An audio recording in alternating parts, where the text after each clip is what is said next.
John Wigheimer, Stacy Hessel, Tom Duffy, Steve Carrianen, Randy Newman. You have a quorum.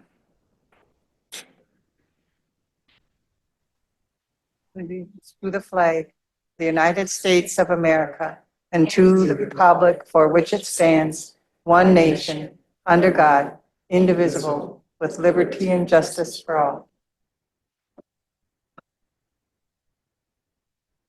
Certification of compliance. This meeting has been noticed to the public and news media as required by Section 19.84 of the Wisconsin statutes. Thank you. The meeting agenda is set. Do we have anybody here for public comment? Linda Zelmer, you're on.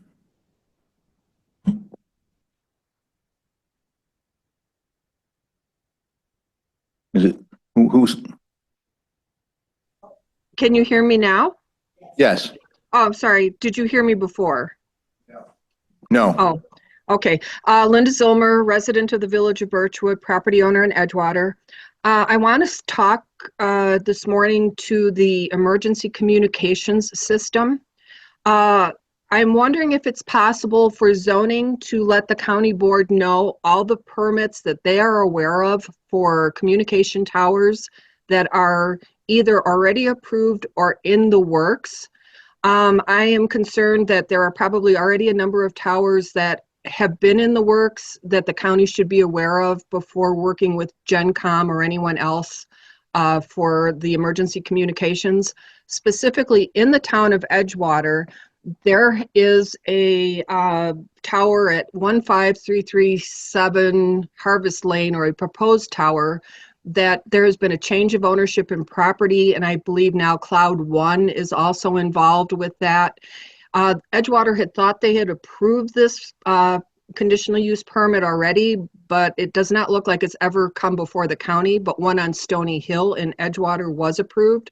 So I think before this goes further with the county board, please make sure that this goes back to public safety and that you are aware of all the towers that may be going up in the near future. Thank you. Thank you. Steve, please go ahead. Hey, good morning, everybody. Steve Bining, Town Draper Supervisor, 8225 and Blaisdell Lake Road in Loretta. I'm also to speak about the emergency communication system. And I think right now we're getting three technologies mixed up a little bit. One is a point-to-point wireless broadband, and another is a mobile wireless communication system, and the other is our emergency communication system. So they may share some hardware capabilities from a tower perspective or a fiber perspective alone. Of these three technologies, one is required by law, and it's out of compliance today. It's been out of compliance for at least a year and a half that we know of. Public Safety Committee has been working hard to get this thing through, and it looks like they brought some solutions forth to the full board via GenCom, who is also working with several neighboring counties to address this as well. So I guess I asked this committee, when you're looking at these three technologies, and in reference specifically to the town of Draper, we have a broadband provider that is scheduled to complete their project by the end of 2026. And we're scheduled to get a new mobile tower that we approved about a year and a half ago in the Oxbow area. So mobile is kind of getting covered, and our broadband is getting covered. So when we think about those two technologies, as we look south to parts of town of Winter and parts of the eastern part of town of Draper, it's emergency communication that we're missing. So I didn't see anything in the agenda that kind of addressed the nuts and bolts of the emergency communication plan. So I hope you take a chance to harness some of the hard work that the Public Safety Committee has done and get this rolling. Thank you. Thank you. Is anybody else? Okay. Consider approval of minutes from last meeting. Motion by Stacy Hessel. I'll second. Second by Tom Duffy. Any discussion? Oh, Steve Carrianen, sorry. I got to look. I just heard it coming from that way. Any discussion? All those in favor? Any opposed? Stacy, fair report? I don't have a fair report, but thank you. Sorry, I don't have a fair report. I'm UW guessing- Extension, we're on that rotation. They're not here today, right? Oh, they are. I'm here. Oh, I didn't see you. Okay. Sorry. The MOU, I think Andy put on the agenda, so I'm here if there are questions about it, but certainly it's not my agenda item, but certainly can address. Thank you. Andy, anything to say? Yeah, I put on the MOU so you're aware of it. So there had been some, I guess, committees essentially set up through Wisconsin County Association to meet with UW Extension earlier this year to put together an MOU to outline better how the relationship works between the counties and the extension service. And this would be a supplement that goes along with the contract. So we'll be entering and, signing off on this as well, but just wanted to make you aware of that. So board, have any questions on that? None? Okay, thank you. Hayward Lakes Visitors and Convention Bureau. Good morning, everyone.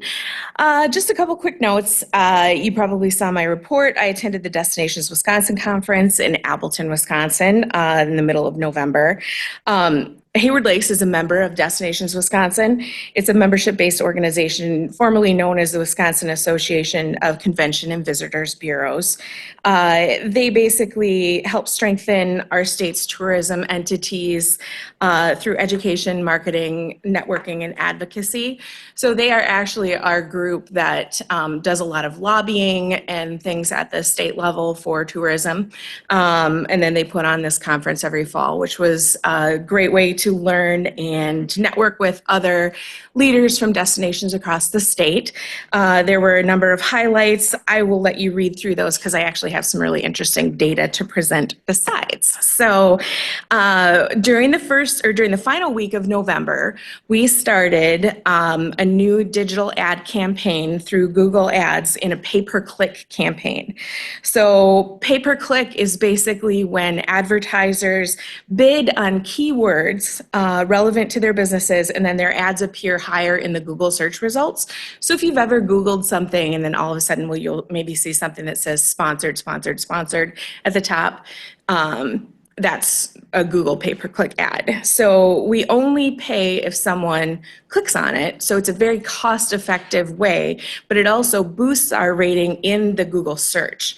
So if people search for things like ATVing or UTVing in Wisconsin, or fishing in Wisconsin, or snowmobiling in Hayward, or just Hayward, Wisconsin, those were actually our 4 top keywords. So I basically only had 1 week of data to present to you today, but it was, I feel, wildly successful. In the first 6 days, we got 564 clicks. So these are people who are Googling things about our area and then actually click on our sponsored ad to investigate what we have to offer. So it's a great way for us to not only get some cost-effective advertising out there, but also it boosts our ratings on Google and boosts our search results higher. So we can also shift on the fly by monitoring the keywords that we put in. So if we find one keyword is outperforming another, or if some are lagging behind, we can shift. So a lot of times, if you think about print advertising, you can't necessarily make those shifts on demand. So the beauty of the Google pay-per-click is that we can shift and make changes as necessary. We also started running YouTube video ads. We have a beautiful video promoting all of the outdoor recreation in Hayward, which is what we're running on YouTube.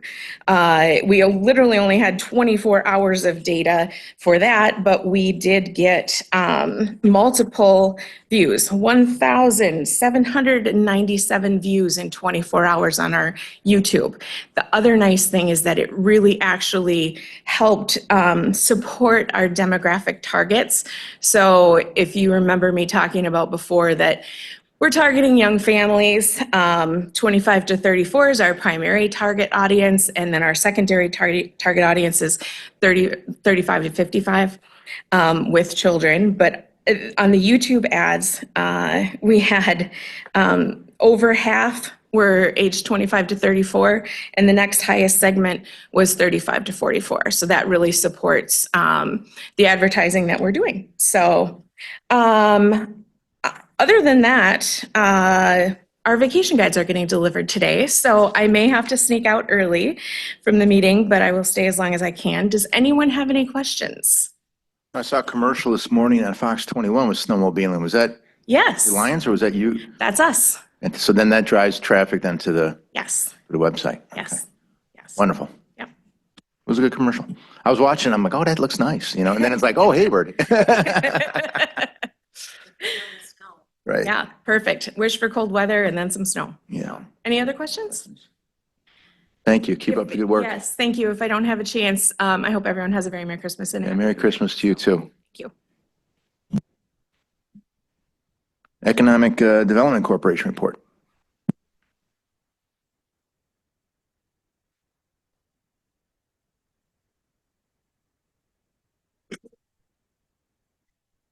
Good morning. Adam Lamori, Starr County LCO Economic Development Corporation Executive Director. Sorry I didn't get you this outline I have here, but I'll run through it for you. So we have some pretty exciting things going on with our business incubator. We have been operating out of the LCO University. We've kind of got some temporary plans to move this to it's going to be called a business hub in conjunction with WAHEDC, Wisconsin Indigenous Housing and Economic Development Corporation. And what we're kind of looking at doing is combining forces and resources. And maybe we have an estimate at the Travel Plaza to remodel.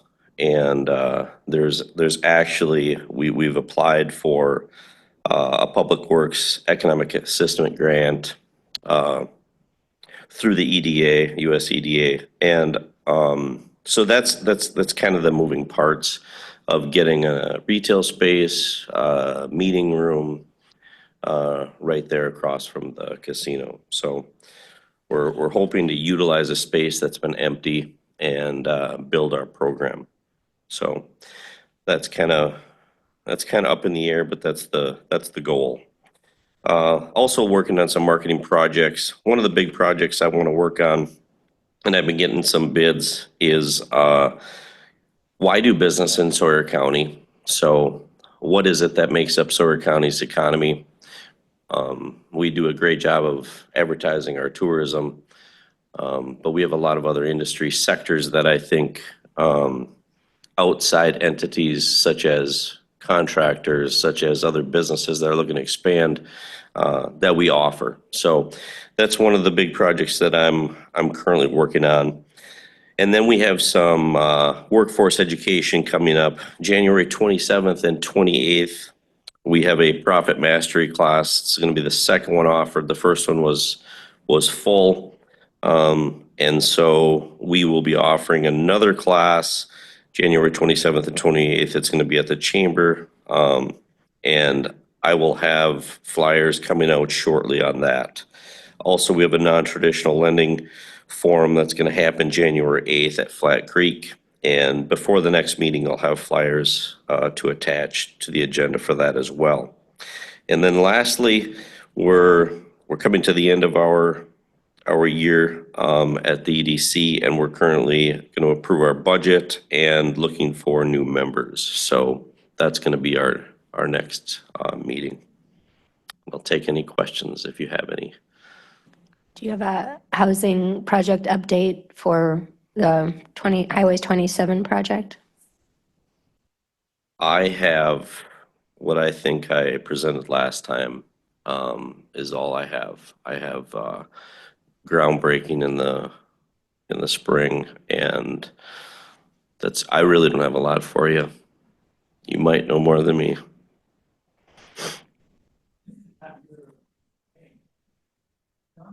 With the LCO. I understand they're going to open up in a month or so, but it looks like it's coming along well, but it's, You don't think it's far enough along? Is that what you're asking? I do know, how is it? I haven't heard an update either way on that, actually. I don't know if they're ahead or behind. Sorry. I haven't actually driven by there recently either, so. It'd be nice to know, Andy, you know anything about that? I don't have a recent update. Scott Johnson, who's the in charge of the clinic construction, was at the Human Services meeting 2 months ago and gave an update that they were on schedule for their timeline, but I didn't think they were opening until after the end of the first quarter, like March of next year. My recollection of what he had said, but. Nice looking building. Mhm.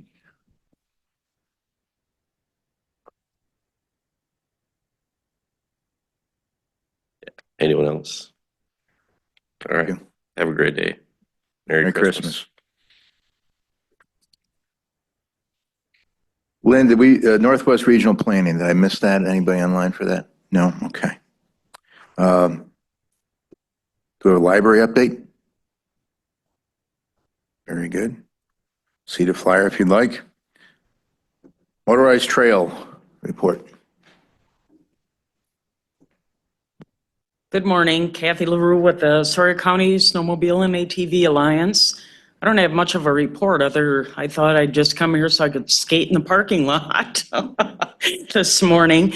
The clubs are just getting the trails ready for snowmobile. They've been out brushing, reworking some signage and addressing beaver issues and culverts so that we're ready for snow this year and cold.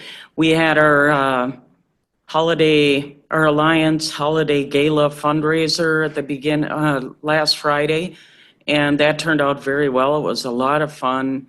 It's a large fundraiser for us. I think we usually net between 8,000 and 9,000 for that evening.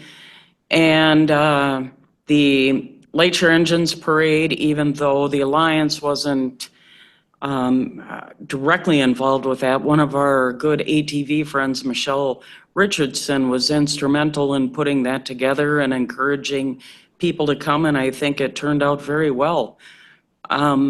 Other than that, I don't have a whole lot to report on unless you have questions. Yeah, I may have asked this in the past. I can't remember the answer. Is there an issue with snowmobile trails like ATV, or it's not an issue with snowmobiles on the LCO?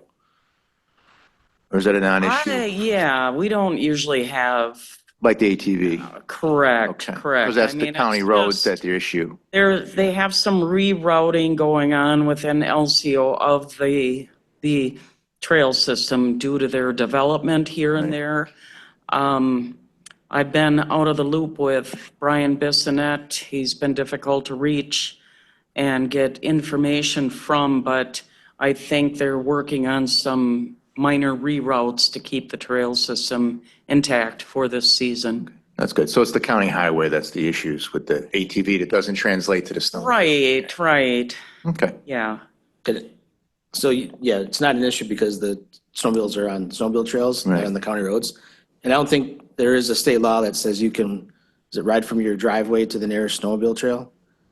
There is. It's the access law, and you can, anywhere in Wisconsin, ditch ride from your residence to the nearest trail. And that doesn't apply to ATV though? Does not apply Correct. to ATVs. And No. I just to say, I don't think we've ever had a problem with snowmobiles, like within the reservation, being able to do that if you. No, generally it's just the ATV group that, So that's a state law with the snowmobile. right. Have we ever, is that a possible solution with the ATV, or you don't think so? No, for many reasons. For one thing, the snowmobiles are allowed to ride the ditch. So ATVs cause quite a bit more damage Okay. to land than snowmobiles do in the winter. I just don't think it would work, especially a blanket approach for the state. You have a lot of dense communities where it wouldn't be the smartest move to allow people to ride from their apartment building through a busy, town or city to get to a trail. I think, back in May when we opened the county roads and I was doing a lot of research, at that point, over 55 of our 72 counties were already open. had opened their county roads to ATV use. A huge number, I couldn't even keep track of it, a huge number of towns, cities, and villages have been doing the same thing. So we're on the path of, getting there. Minus the LCO. Right, but I think that's with pretty much any of the Native American reservations throughout the state. They're all in this same, Right, and that would be we couldn't punt it to the state and have them open up our roads. That would be our thing.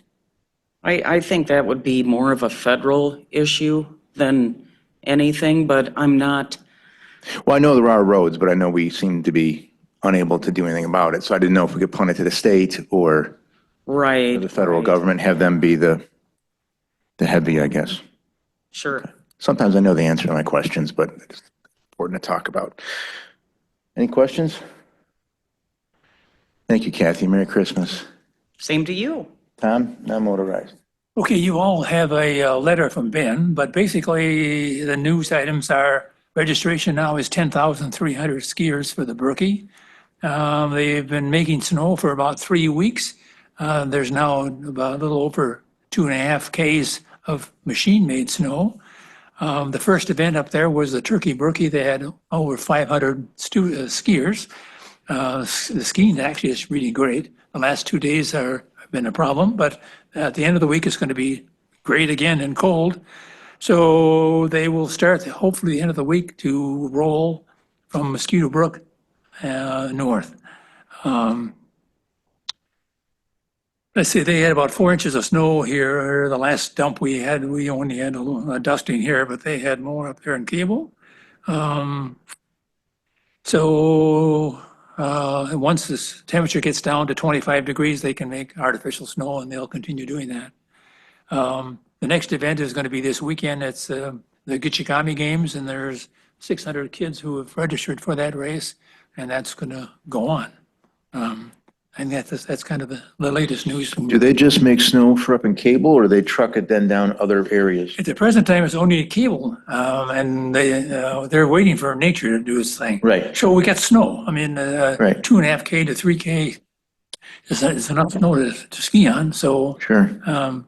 and last year that's all they had, and they just spread it out in loops up at Telemark. Right. So, and you look at ski areas in the Midwest, Telemark is ahead of all of them as far as what snow we've got. So it's good. So, Excellent. and they're looking at 11,000 some skiers for total saturation for the race, and it looks like they'll easily make that. Yep.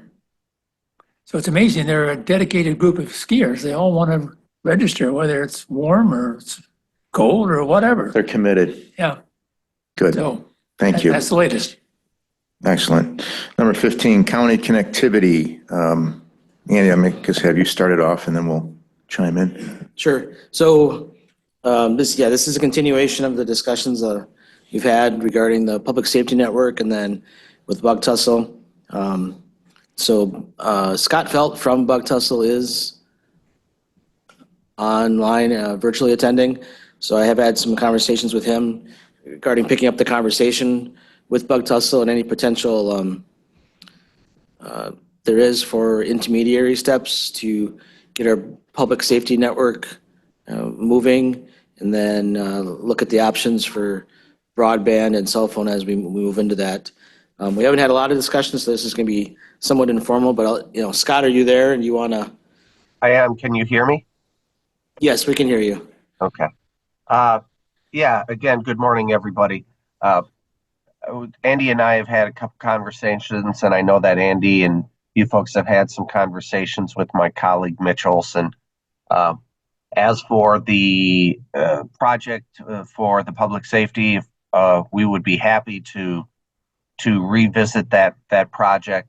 I know that from a BEAD standpoint, what we'd also want to do is look and see if the project needs to be altered slightly to be able to include some of that last mile that the state would be looking for.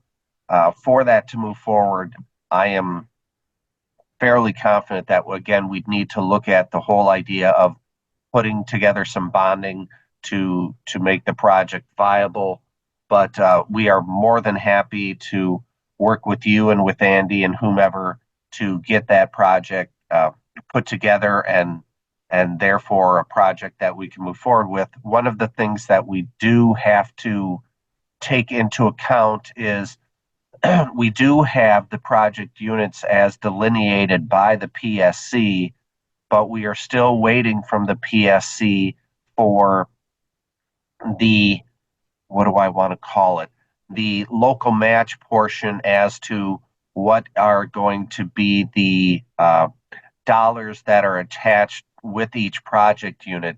Otherwise, it's a little difficult for us to be able to determine how much we would be putting in and how much local match might be needed for the project to move forward.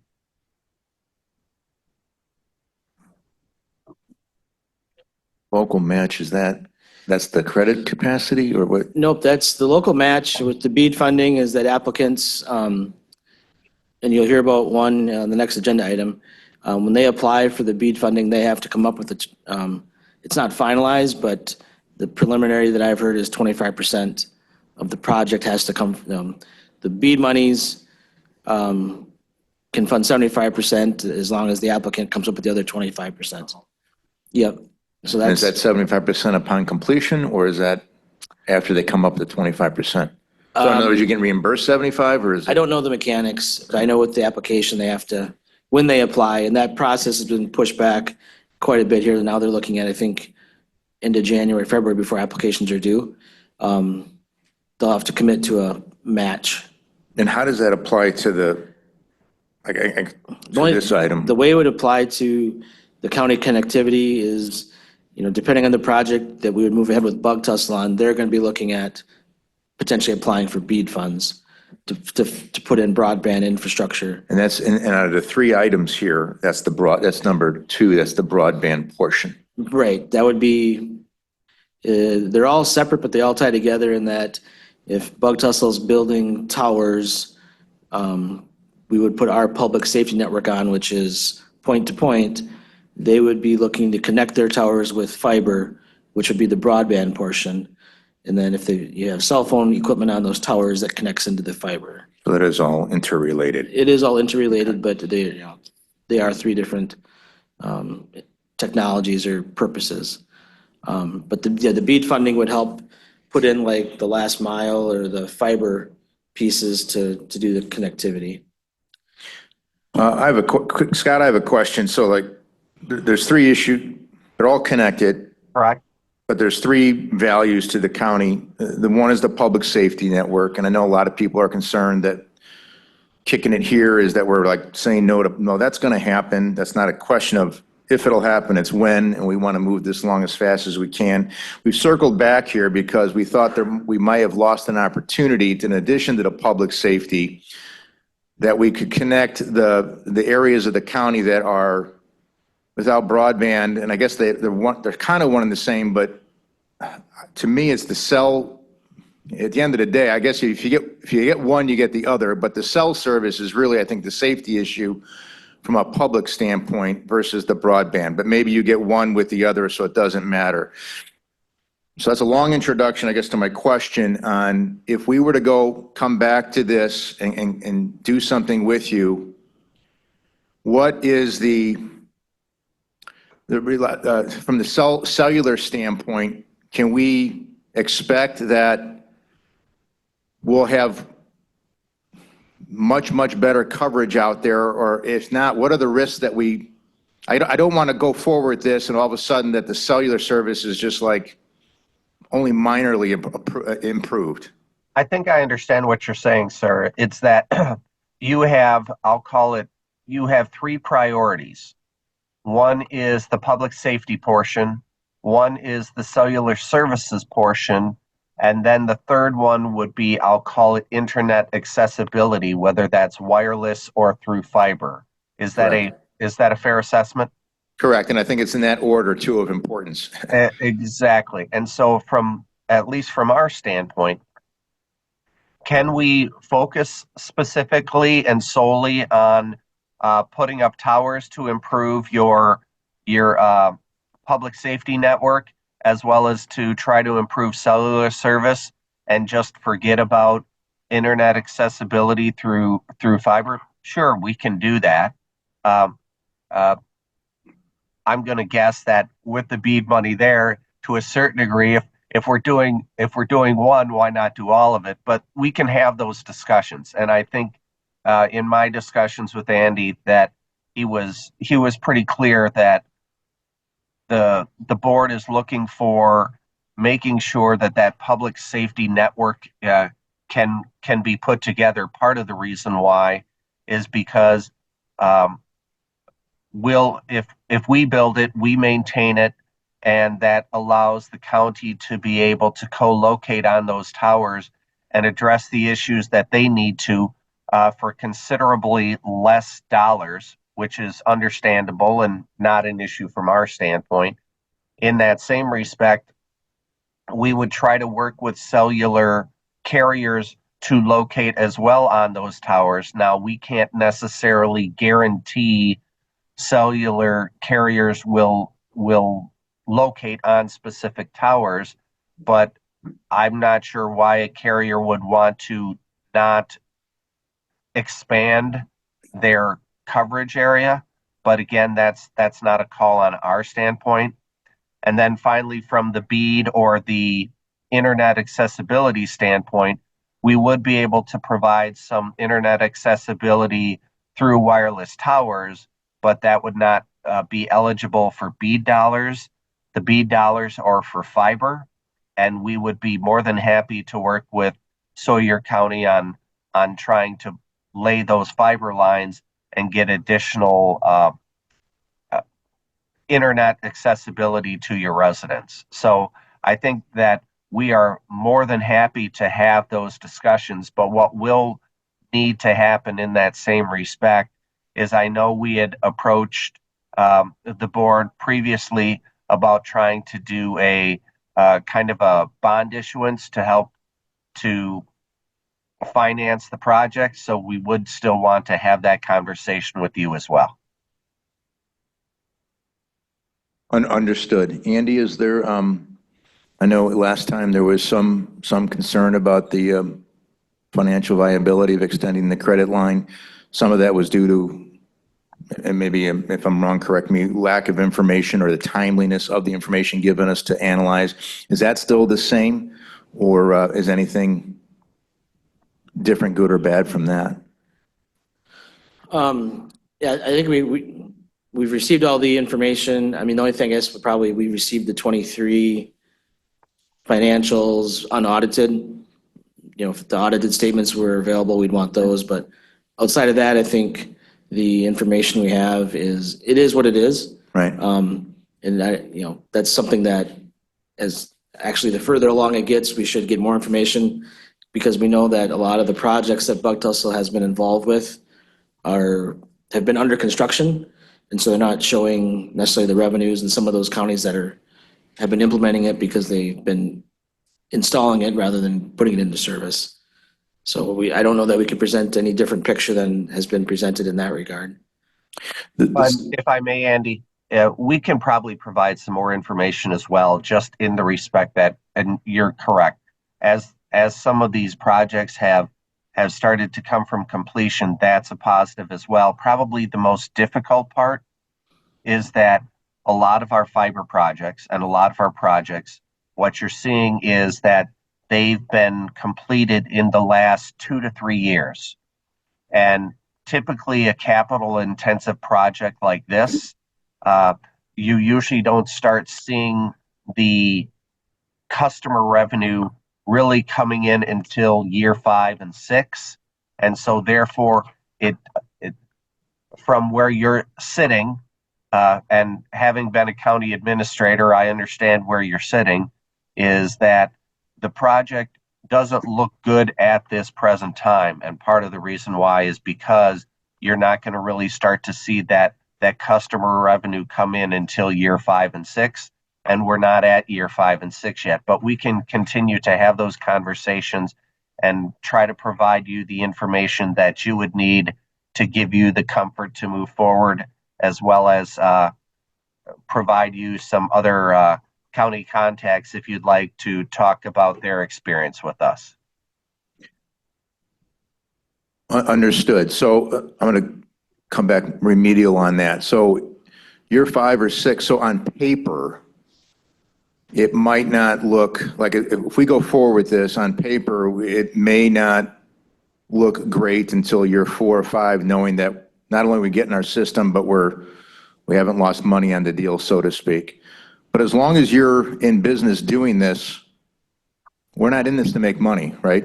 So we're in it for a system. So as long as you are doing business and not out of business, in essence, we're okay.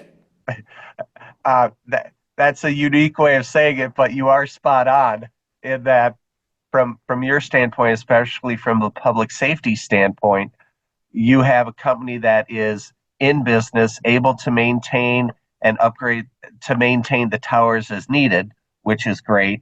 As for the internet and fiber, yeah, that's a different story, as well as because with any capital intensive project, you have to build it, which is roughly 2 years, sometimes closer to 3, and then you need a couple years for the customers to come on board. But from what you're saying, from a public safety and possibly cellular standpoint, you're absolutely correct. As long as the towers continue to stand, then you should be good to go. Excellent. And that's what I hope this board, I'll say, understands, is that this doesn't come without risk, but this is not taking, in one aspect, this is not taking, I can't remember the numbers, but $12 million, whatever it is. It's not that we're paying somebody $12 million. We're giving them access to our credit capacity so they can get that money to do it. So as long as they're in business, they're pushing. Every year that goes by, if we say yes to this, is less risk to us, in essence. So I'm not saying it comes with. I'm sorry. Go ahead. No, I was going to say you're accurate in the respect that yes, there is some risk. There's always risk, but there's a number of different what do I want to call them, levels of protection that come within that, of which, yes, you're allowing us to access your credit worthiness, which therefore allows us to borrow money at a lower interest rate, which helps to make the project financially viable. And in that same respect, there's some of that risk is spread because it's usually done with multiple counties. There are assets that are used as collateral, and there is some insurance as well. Absolutely. So the public safety, that's going to happen. If we go forward with the whole package, I just hope when it comes to a final vote with the board that if we're saying no to this, we know what we're saying no to. And that's what I'm trying to outline here, is that this is, in addition to upgrading the public safety, it's also upgrading the citizen safety with self-service, and if broadband comes along with it, because it's not, in essence, extra, it's just, you're going to do it anyways. That's icing on the cake. It doesn't come with, nothing in life is without risk. Mr. Chairman, I got Yes. something to say. Can I Yes. speak? I guess one of my concerns always was that we weren't pushing this public safety, and I agree with Mr. Righeimer that cell service is very important. I kind of wanted to know if Bug Tussle, are you offering us the same package as you was before? I guess, did I hear something wrong, or are we looking at a different package there? I think it would all depend, Supervisor, on what specifically you're wanting as the package, of which we can talk about some of that. If you're wanting to do some of the BEAD as well, then that's one part. If it's just solely the public safety part, to me, there's three parts of this, and we need to talk about what specifically you're looking for. There's the public safety part, there's the cellular part, and there is the internet part. And so from those conversations is we would be able to design what the project would be, what you're comfortable as a county from a financing standpoint and kind of go from there and customize it moving forward. Okay, yeah, and I'm concerned about right now, our communications is out of compliance. And being chair of the public safety, you know, we've been throwing this around. We sent it to the county board with all 5 of our committees approving, and then it gets sent on to a different committee. I'm to the point where we need to act on something, and not just anything, but something good. And that all the county board members and the public safety and the admin are all in agree with to pass. We just need to get something moving on this. Scott, Yes, sir. if we were to go forward with all 3 as an option versus just going with the public safety, is there some benefit in just going with public safety from a speed standpoint? Because I still sense that like there's concern if we go for all 3, like somehow that's giving public safety a back seat. Or if we go with all 3, I mean, is public safety's timing hindered by this if we go with all 3? The timing of that project? I'd love to say no, but the honest answer for me is I don't know. In that, I'm not sure how we would do it from a construction standpoint. I think the public safety and the cellular, I think those kind of work hand in hand, because that's a towers issue, where the bead would be more of a fiber issue. And so to me, if we're looking at how to move forward, sir, then I would probably look at the public safety and cellular as one, and then talk about the bead as another, unless you want to do all 3, because then what we would be trying to do as well is put fiber to those towers, which helps with the capacity and the backhaul for those towers. But I think that's where what we can start to do is, because if I'm understanding the room, the public safety is definitely is more important. It's 1, 2, and 3, and the bead and the internet is 4. It's well down there. So what we could do during these winter months, because I like to travel, is I could come up and we could try to talk and get this really nailed down as to how to move forward with the public safety and cellular side of things. I think that's a good idea. Steve, do you have a question? Well, one of the reasons many of us were looking favorably at the bug tussle proposal was there was definitely a cost advantage over the other proposal we had on the table. So, and if I'm not mistaken, it was in the neighborhood of $1 million. So I don't know how important broadband is to, coming up with that $1 million difference, in the whole project. Can you give some thoughts on that? Right, and I don't want to speak for you, so please don't take that.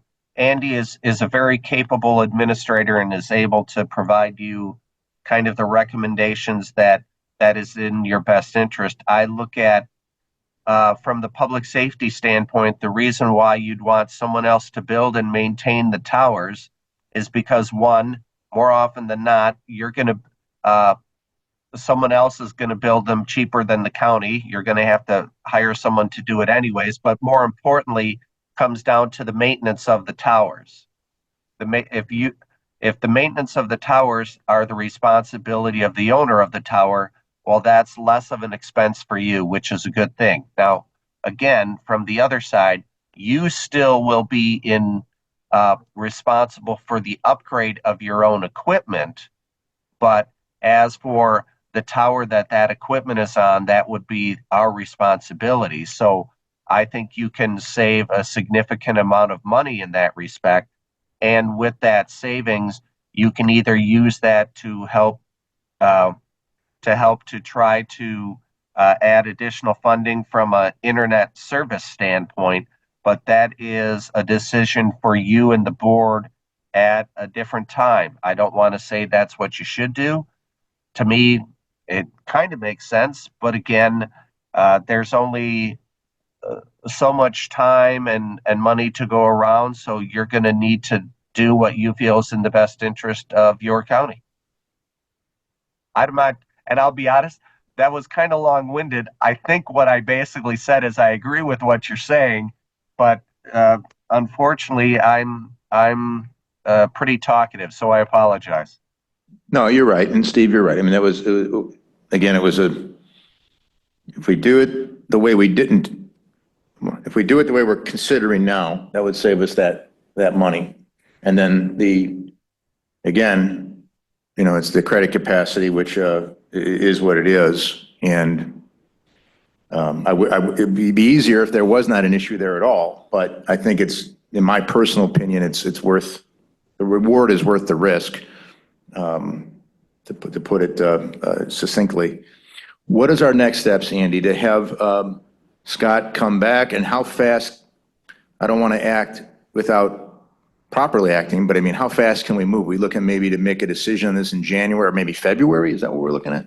Yeah, I think we've worked through this so much now. I think we've got all the pieces on the table, so to speak. It's just a matter of putting them together. I mean, a lot of the education piece is done. So I mean, I would like, and I know public safety would like to make a decision. I mean, you think January is too fast, is what I'm saying? I don't think so. I think my conversations with Scott, I mean, they're ready to come up and start working on this fairly quick, unless Scott wants to say they're not. But I just want to double back to on the timing and cost piece, where the broadband and the public safety network kind of come together on as to how quickly we can get something done is, I mean, and I was going to ask Scott, because they already have a couple towers in the area and had plans for others. And we do have the map from the FCC of all the towers in the county. And then we have the proposed ones as well, make sure we have towers where we need them. Once you get past all that, it's the connectivity piece where we put the public safety network on towers. It needs to get back to here, to Hayward at the courthouse. And do you do that through microwave wireless, or do you do that through fiber broadband? If we want towers connected by fiber, that might take a little longer to get fiber installed in the ground, whereas. Is that better?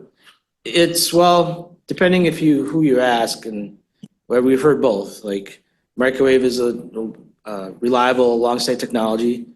This is my take. Both of them have 95% reliability. You're always susceptible with fiber being cut. Microwave, you have, weather and other things affecting it. There are plenty of counties that had microwave that are now installing fiber to have redundancy, and, so it wouldn't be bad to have either one. It just raises your cost. But to me, that's where the timing and cost element comes in, as to, are you looking to connect their network with fiber or with microwave? But Scott, just two questions for Scott. Just can you confirm a couple things? That one, you have either Bug Tussle or your affiliate companies have towers here or towers in development. The BEAD, all companies that were going to apply for BEAD had to file a letter of intent, and I think you did file one and included Sawyer County in that. And then what do you see the timing as for us to get together and try to hammer this out? Sure. Yes, we do want to develop towers into Sawyer County. We would love to develop fiber into Sawyer County. When we put in our letter of interest, yes, we did specifically indicate Sawyer as a location where we would like to do projects. So in that respect, absolutely, we would love to come up and start to have that conversation. And what is today? Today's the 9th. I can check with Mitch as well to see what his availability is, but we could possibly even come up before Christmas. Now, as for anything to start to put stuff up, again, towers is different than fiber. So depending on how that works, we may be able to start sooner in that respect than from a fiber standpoint, but we need to have that conversation as to what the project is, where the towers are located, as well as then what the weather is like. But I can see us easily coming in at least once before the end of the year, and if need be, then really come on a regular basis till January to make sure that it's all set up. And if it's approved, I mean, that the project is agreed upon. If it's then approved in January, February, I think that is sufficient time for us to get ready on our end. I think the other timing for get it done before January is BEAD applications and endorsements will be due at the end of January. So if they're going to include that piece, that would need to be. So ideally, we'd be looking to have a full board vote on this in January. So we would have to make a recommendation by when from this committee? First week in January. Yeah, I mean, that would be our normal meeting if we needed to. Public safety will actually be before that. So Excuse me, but I think I would like to see it come back to public safety also. Because I was one of them that was against bug tussle because of the 16 million, but I've re-looked at that and I would like to go with whatever where the county can save money. I'm for the county saving money and where we can get this pushed through as fast as we can. yeah. And I just say too, this is it's a big project, big dollar amount. I don't like us to have extra meetings, but I wouldn't discourage the two committees from having a joint meeting when this is put together to kind of That was get on my the next same page. suggestion. Maybe with them when they come up to do that? Yeah, agreed. We have to notice it though, so you can't just have it. Well, I was making sure John remembered that. I'll have Andy protect me on that. So I guess I'm confused. Why wasn't this part of the discussion earlier? When we've been discussing this for several months and it just seems like it's not a new revelation of what we need. So what is the potential of being discussed further? I don't know that there's a lot different. It's just maybe people are becoming more comfortable with it or, I mean, really, we're going to probably end up with a similar proposal of some sort when we're in January. If I would add that, again, this is just my sense. I think Andy's right. It was a big dollar amount. There was a lot of moving pieces to it. We've kind of laid out those three buckets and so I think it was a lot for everybody to digest. And I felt that we acted rashly with the vote. Now we've had more time, like Andy said. I think it's marinating further, and I think I am for it. I mean, I think whatever the decision is, it'll be a decision that personally I could live with. I mean, I hope it goes through, but that's just one person's opinion out of 15. So I think that's the only difference. I think not much is different from my viewpoint, but I think as overall as a board, I think the totality of it is better understood. No, and I understand that. I'm just, I want to know what Bug Tussle is going to bring to the table and why they didn't do it before. I guess that's where my frustration is that there was a lot of deadlines given. There was a lot of hard stops when we were discussing before that made the board nervous. And so the onus is on Bug Tussle, not on us as a board. We know what our needs are. Our needs are safety. Our needs are communication. And so that's where I'm a little bit frustrated that this keeps getting kicked down the can to say what can they do when we have to have a stance on what are we going to do. I agree, and I can't speak for Bug Tussle, but I would imagine you need to have deadlines to have decisions made. That deadline forced us to, in essence, come to where we are today. So I'm thankful that it wasn't closed, and we have another bite at the apple if we so choose. And it sounds like we could be ready right now, but I mean, it sounds like it just to cross our T's and dot our I's. We have the meeting with the two committees, Bug Tussle coming up. I think then there's no surprises one way or the other, and people will vote yes or no based on what they understand it to be. My recollection, Mr. Regheimer, is that the board did vote 9-3 in favor of it, but we didn't meet the threshold for passage. That's a good point, Steve. Yeah, thanks for bringing that up. Well, and then in that point, we might not, if there are county chairs that have resigned, we might not have a full board to do that. I mean, will it still be based on, Well, it's of present, right? It's not. okay, thank I you. don't believe the vacancy would count against it. Okay, so then what we'll do is try to get a joint committee meeting with them before Christmas. Okay. Thank you, Scott.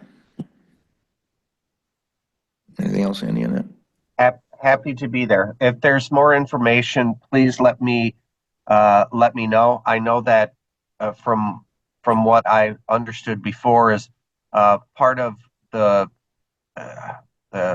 reticence or the concern was that we were providing a bunch of information very quickly, and the decision was wanting to be made quickly.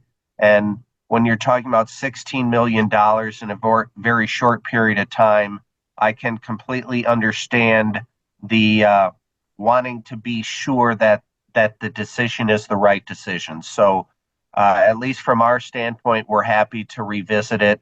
And if the county wants to move forward, we can do that. So more than happy to work with you. Mr. Chair, I just got one other thing. When this come before the full board, it was asked if Bug Tussle needed to know that night or if we could have a 2-week extension. The 2-week extension would have helped a lot, but they said that we needed to act on it that night. We couldn't get no extension. Yeah, So- and that was, I'm sorry. Go ahead. Yeah, and the reason why was that we were going to be putting out the issuance, and that was the reason for that we could not do the 2-week extension, and so we apologize for that. The timing didn't allow for it, but that issuance has now been done. We issued, there was $52 million of issuance for that round, but we are more than happy now that that has been taken care of, that we can now talk with you and do another issuance.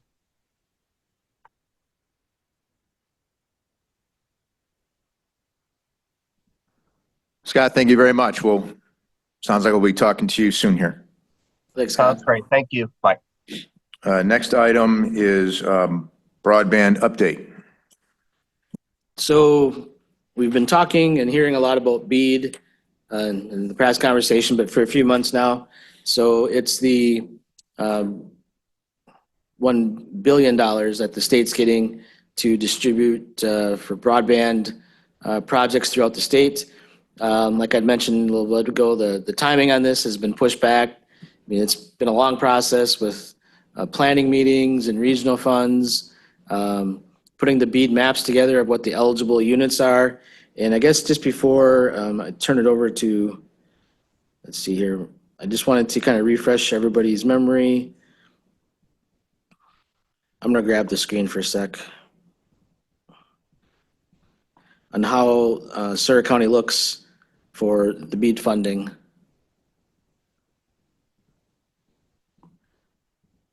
So you can kind of see the county here.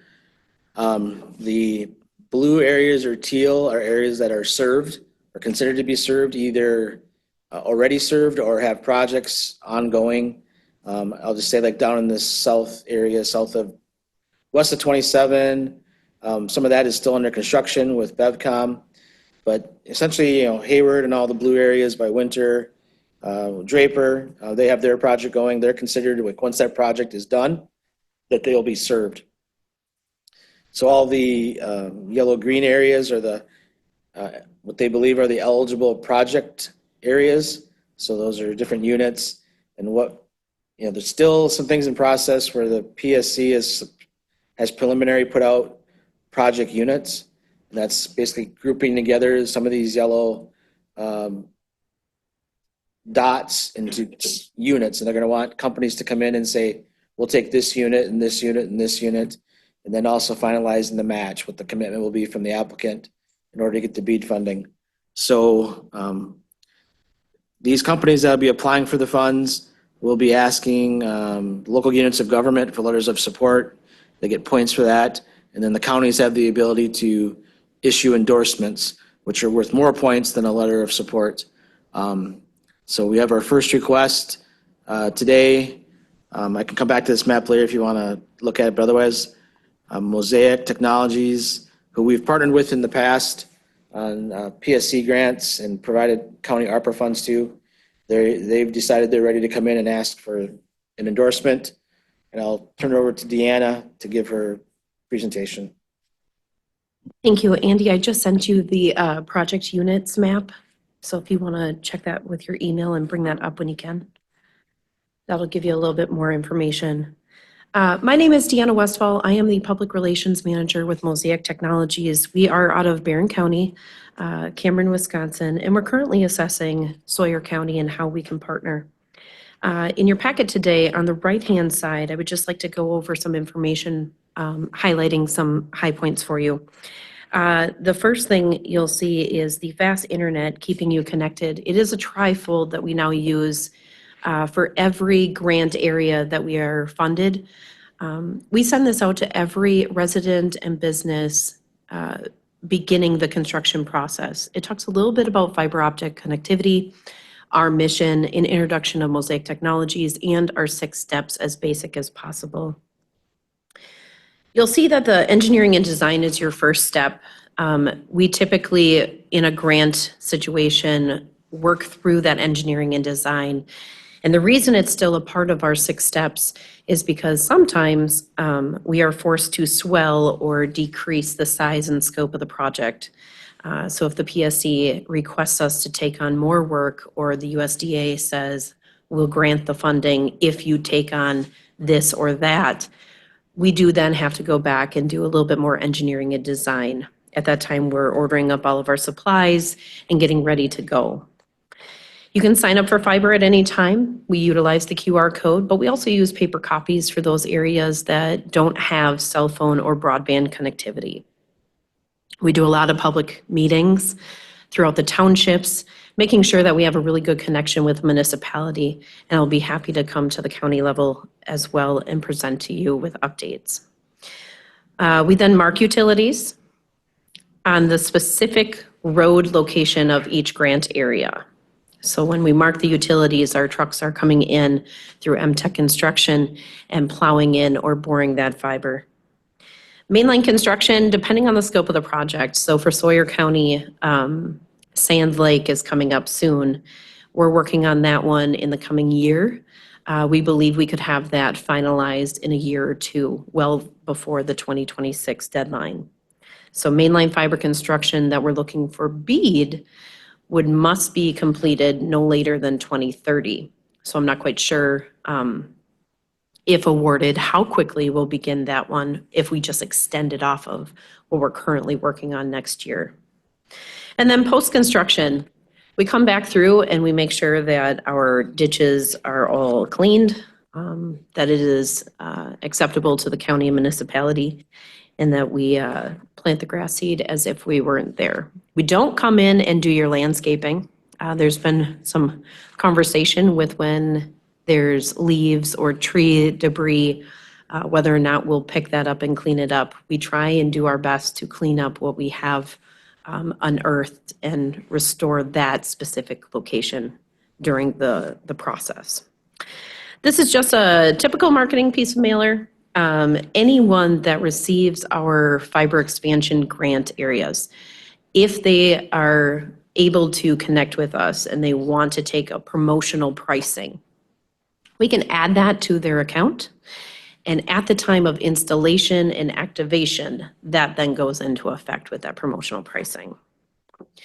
Furthermore, you'll be introduced to our timeline, how long we've been in business, and our latest developments. In 2022, we did acquire Home Tech Innovations out of Eau Claire.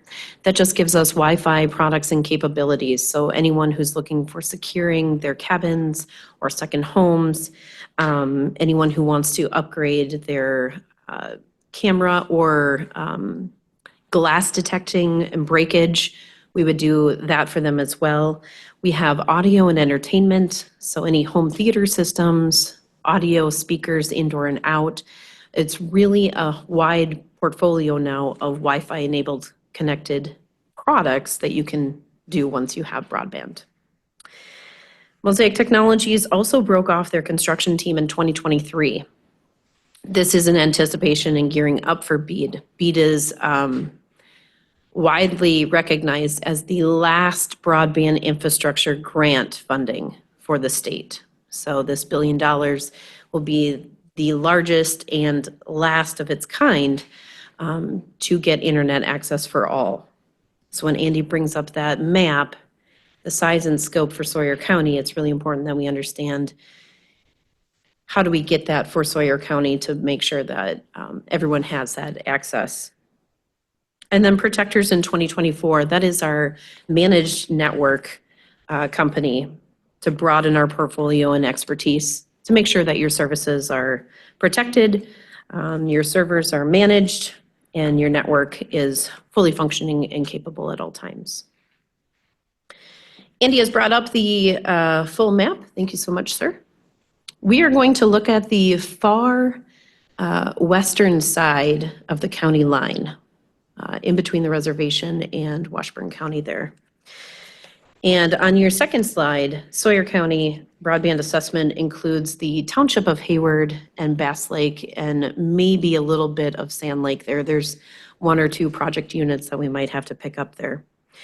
If you look at the Highway 63 and 27 corridor, there are about 4 different hex blocks. And in those hex blocks, if you click on any one of them, they will tell you the ID and the BSLs. The ID number will be associated with the actual application, and the BSLs are the amount of project unit properties that we're going to be covering. So for Sawyer County, we're proposing 4 of those IDs with an estimated of 211 locations. It's basically an extension off of our Bass Lake grant that we have done in the past and going right up the center there, yes, from the light blue color down to the orange. Each color identified in the BEAD eligibility areas are the project units. We may swell that, but right now our assessment shows that we are looking at those 211 project units. So it brings some more information on slide 3 and 4, just about the program and what we plan on doing. We do have our letter of intent. It was due on October 1st, and it did include Sawyer County. The NTIA has approved the project units finally at the federal level back to the state, but the PSC is currently finalizing their guidelines, and we won't know what that project match by the provider will be necessary. So we anticipate that we will do whatever is necessary to win for Sawyer County. And as part of the 100 points to participate and be awarded, we do need to have a letter of endorsement and support for the project. Which brings up the next steps. If you have any questions about the scope of the project, I'd love to talk about that, but we will be seeking a letter of endorsement for this project of 211 passings. Thank you. Andy, do you have anything to add before we?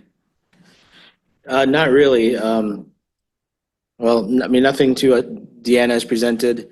I guess just the next steps, I did include a draft resolution that I emailed out.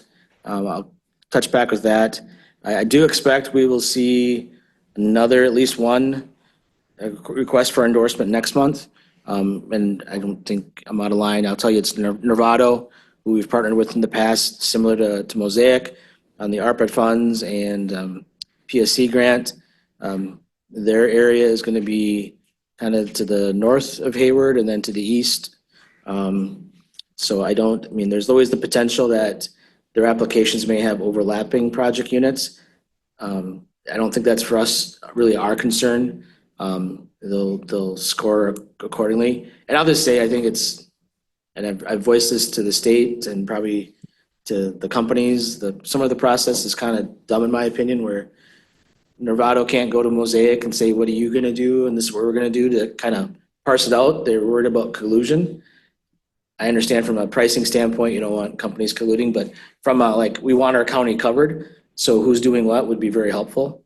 But between the two, based on just kind of verbally what they've told me with what Mosaic's biting off and what Nervado is, that's gonna cover quite a bit of the area in the northwest part of the county, going out to the east into the towns of Brown Lake, a little bit of Spider Lake, Hunter, north of the flowage.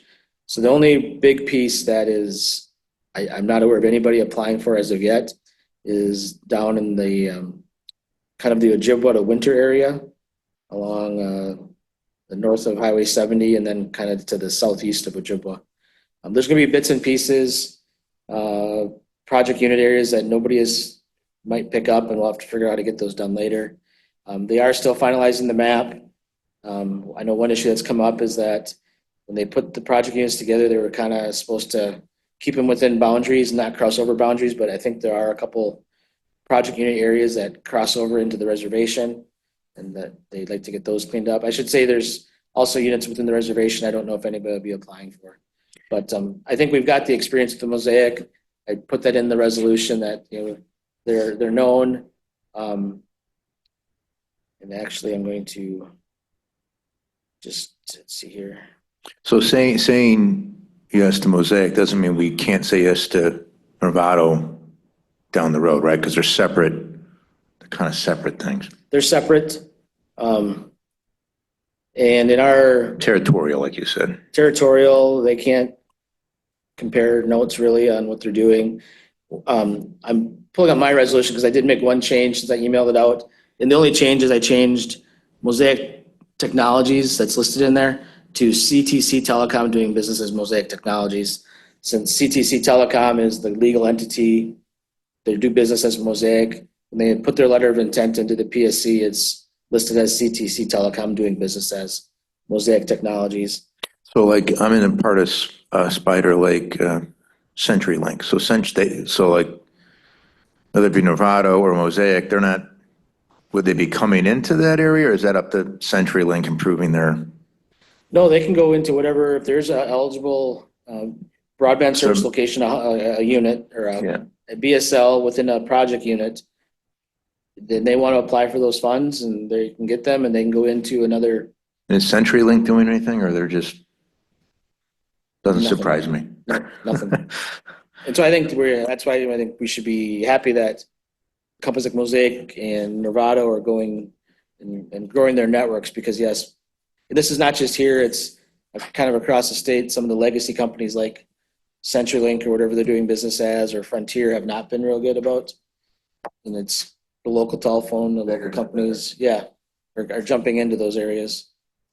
So before, in the past, we have tied a financial commitment. This is not needed for this. It's just letter of endorsement. Okay, thank you. Yep, we have not been asked to be a financial partner. We're just providing an endorsement letter. Yeah, and I would just say it's, if you could sub in, or the one that references CTC doing business as Mosaic Technologies. I would move to approve or to grant resolution to Mosaic Technologies as provided here, with just the correction to my spelling of my name. I got that too. At the bottom. I caught that. Wait till I pronounce it again. So are you also adding CTC as recommended? Yes, thank you. I'll second that. Motion by Steve Carrianen, second by Stacy Hessel. Any discussion? I was going to make one other point within the resolution. So we're providing a endorsement based on towns. We're not going into the project unit numbers. So we're endorsing Mosaic Technologies for BEAD funding in the towns of Sand Lake, Bass Lake, Hayward, and Lenret. Correct. That doesn't preclude us from endorsing for those same towns for anybody in the future, but those are the ones they've outlined for us. All those in favor? Right. Any opposed? Motion passes. Thank you. Thank you. Thank you so much for your time. Thanks, Deanna. Historical Society. Thanks for your patience.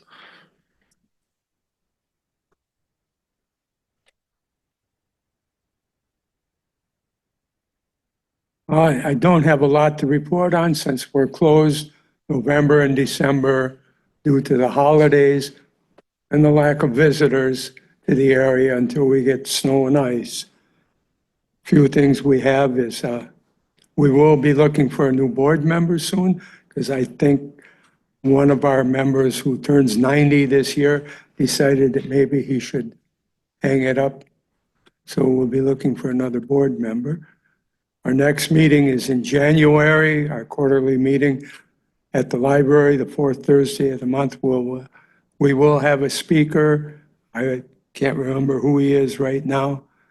Even if I did, I don't know what he's talking about or anything about him.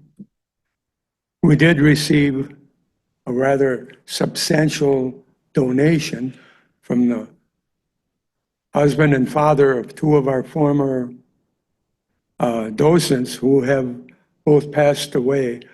His son passed away just like a year and a half ago from ALS. He sent us he was going to leave us in his will, but he thought he should take care of it now. So he wants to remain anonymous, but it's enough to keep the museum open for 2 years or more. So other than that, that's all I have. Thank you. You guys do a great job of sustaining yourself with, keeping things intact. Tom? Yeah, who's the board member who retired? Pardon? Who's the board member that's? Well, you know, Daryl. Oh, Daryl. Daryl Thompson. He's getting up there in age and he's done it for a long time. So, thank you. Board appointed committee updates. Any future agenda items? Any correspondence from conferences? Thank you, everyone. Good meeting. Have a great day. Meeting adjourned.